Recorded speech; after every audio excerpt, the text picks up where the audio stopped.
And then, this is where I'll tag at it. Look at verse 16 and 18 through 18 with me. And there came of the Jordan of the children of Benjamin and Judah to the holding of David. And David went out to meet them and answered and said to them, if you become peaceably unto me to help me, my heart shall be knit unto you. But if you become to betray me to mine enemies, seeing there is no wrong in my hands, the God of our fathers look thereon and rebuke it. Then the Spirit came upon Amasai, who was chief of the captains, and he said, thine are we, David, and on thy side. Your son, you son of Jesse, peace be unto thee.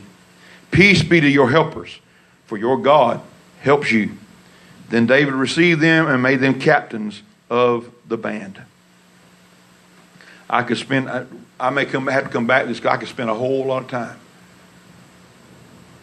The Lord is looking for skilled people, for trained people, or people who are willing to be trained. People who are not afraid to get in the muck and in the mire and in the tough spots, the difficult spots. But he seeks soldiers with loyal hearts. There's a lot to be said, especially this day and time, for loyalty. If we understand the times correctly, God knows we need people of loyalty. We need people who will be loyal to the cause of Christ. This says that these sons of Benjamin and Judah came to David. They came to him at his stronghold. And it says that David went out to meet them. Now, David was a leader. And sometimes leaders have to ask difficult questions. Sometimes leaders have to make difficult statements. Things that need to be asked or said. They need to. I said before, and I think I said it just recently.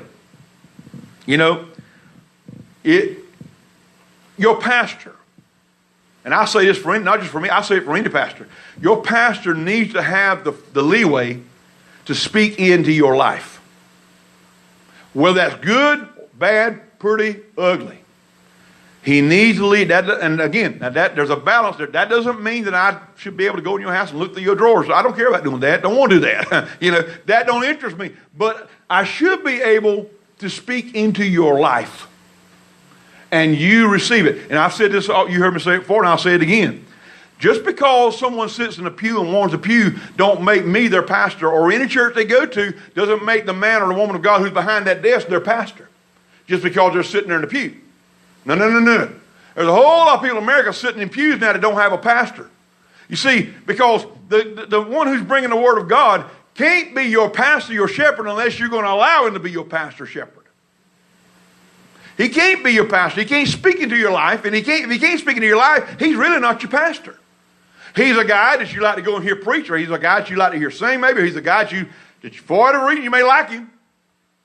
But he's not your pastor if he doesn't have the leeway to speak into your life from the pulpit or personally. You've got to have a receptive heart. And sometimes leaders and pastors have to say difficult things. And David met these guys. He got up, he went out to meet them, and he said, if you come peaceably to me to help, then I'll unite my heart with you. You can unite your heart with me. If you come peaceably to help me out. And he says, then we'll get along fine. We'll get the work done. We'll accomplish that God has called us to.